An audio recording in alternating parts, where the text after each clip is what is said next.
मेरी इस कहानी का शीर्षक है मुक्ति। आइए अब आपको कहानी सुनाता हूँ। उदय। हाँ पापा, कहीं से दारू ला दो बेटा। नहीं पापा, इसी दारू के चलते हमारी माँ चल बसी और अब कहीं दारू मिलती भी नहीं। मेरा कलेजा थरथरा रहा है बाबू। उदय ने देखा उसके पापा का शरीर भी थरथरा रहा है। घर के सभी सदस्य जैसे तंग थे उनसे। वे इस कोने की झोपड़ी में पड़े थे। उदय पापा के पास बैठा था। उसकी चाची उसकी 6 साल की बहन को लेकर अनदेखी कर अपने कमरे में चली गई थी। उसके पापा का बुरा हाल था, न कुछ खा रहे थे न कुछ पीते ही। उसने सुन रखा था नशा मुक्ति केंद्र भी खुला है, पर कहाँ है और कैसे जाया जाए उसे पता ही नहीं था। उस पर उसका यह बचपन का उम्र। पापा ने कराहते हुए पानी मांगा। वह झट दौड़ तुलसी चौरा पर से ताम्र पात्र उठा लाया और पापा को पानी पिलाया। 2 घूंट पानी पीकर उसके पापा शांत हो गए और ऐसे शांत हुए कि फिर कभी नहीं उठे। बड़े भाई के श्राद्ध कर्म से निवटकर दीनू अपने कमरे में लेटा आंखें बंद किया तो उसे तब की बात याद आई जब उसकी नई नई शादी हुई थी। वह कुछ दिन और रखना चाहता था अपनी नवेली दुल्हन को, पर भैया का अत्यधिक शराब पीने के चलते जब भाभी उनसे झगड़ती तो वह मारपीट कर बैठते।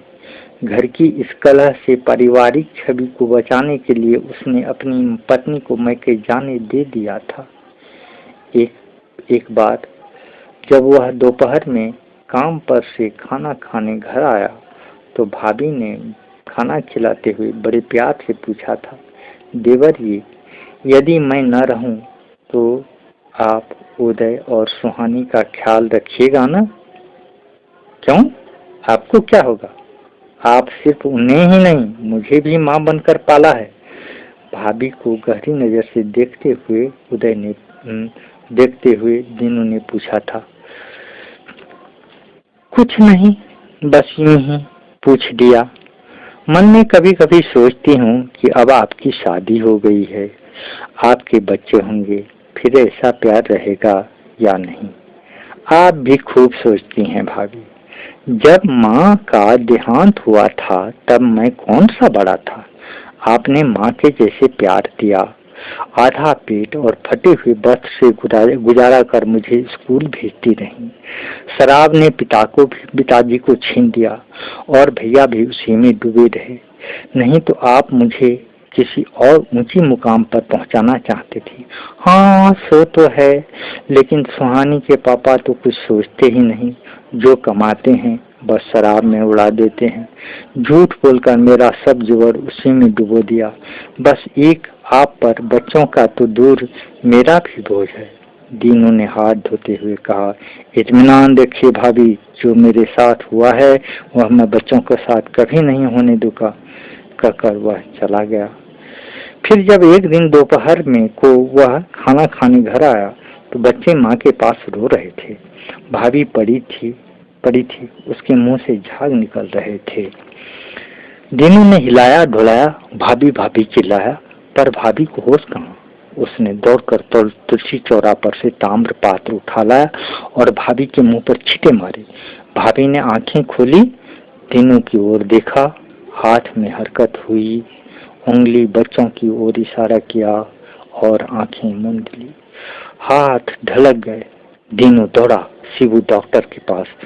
डॉक्टर को घर की ओर भेज वह तेजी से उस दुकान की ओर बढ़ गया जहां अक्सर भैया शराब पिया करते थे। वहां पहुंचा तो देखा भैया अत्यधिक पीकर बेसुध पड़े हैं और उसके हाथ में वही खाली बटुआ पड़ा है जिसमें भाभी का अंतिम जबर सहेज कर रखती थी।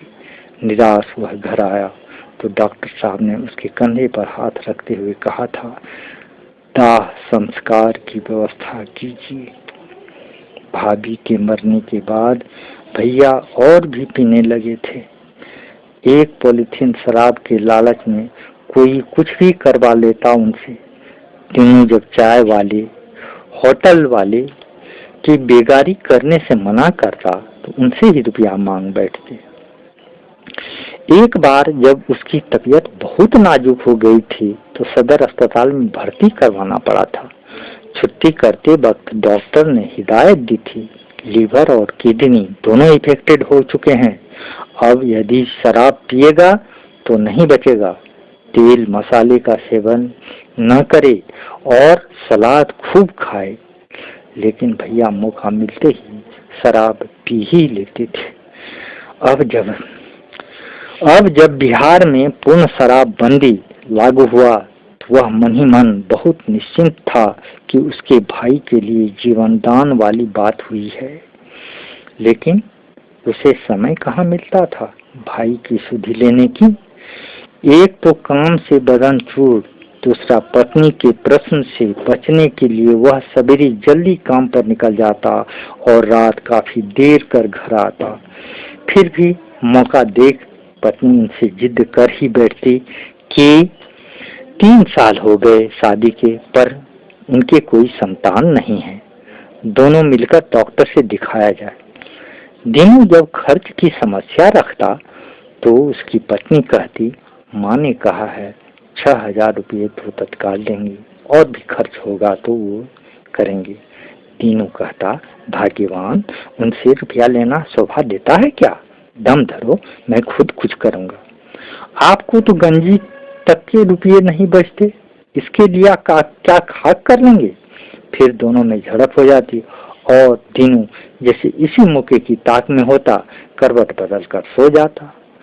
वह न जाने आंखें मुंदे हुए और क्या क्या सोचता कि किवाड़ खुलने की आवाज आई।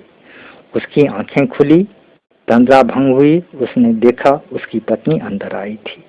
उसने दिनों के हाथ में रिजल्ट देते हुए उसकी पत्नी ने दिनों के हाथ में रिजल्ट देते हुए कहा, इस बार सुहानी भी क्लास में फर्स्ट आई है, यानी प्रथम आई है।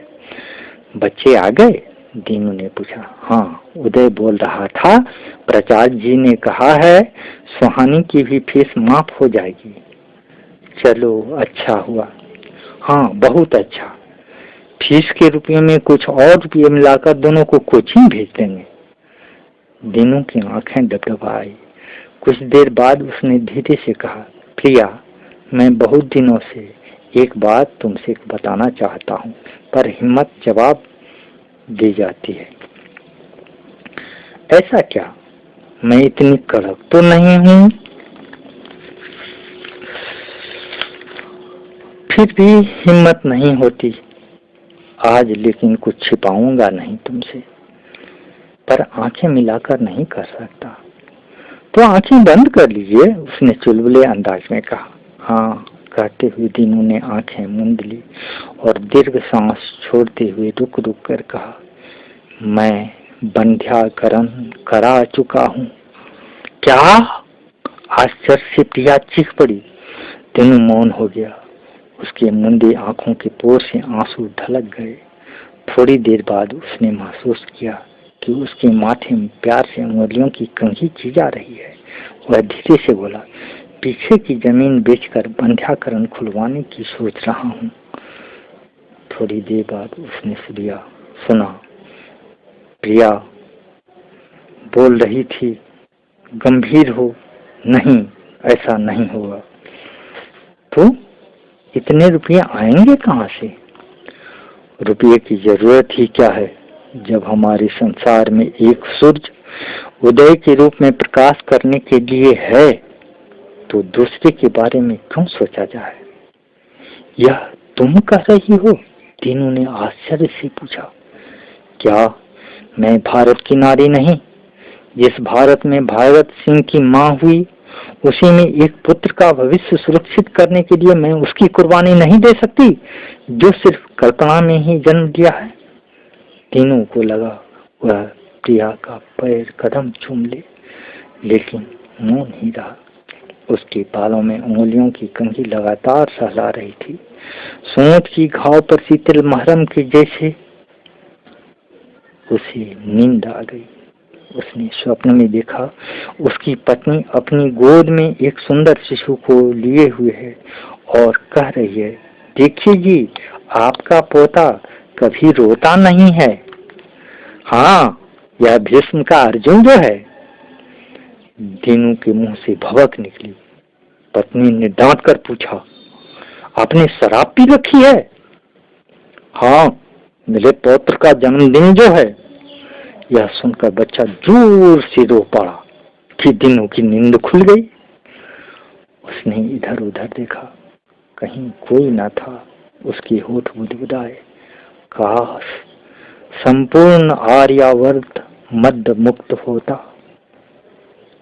इति समाप्त।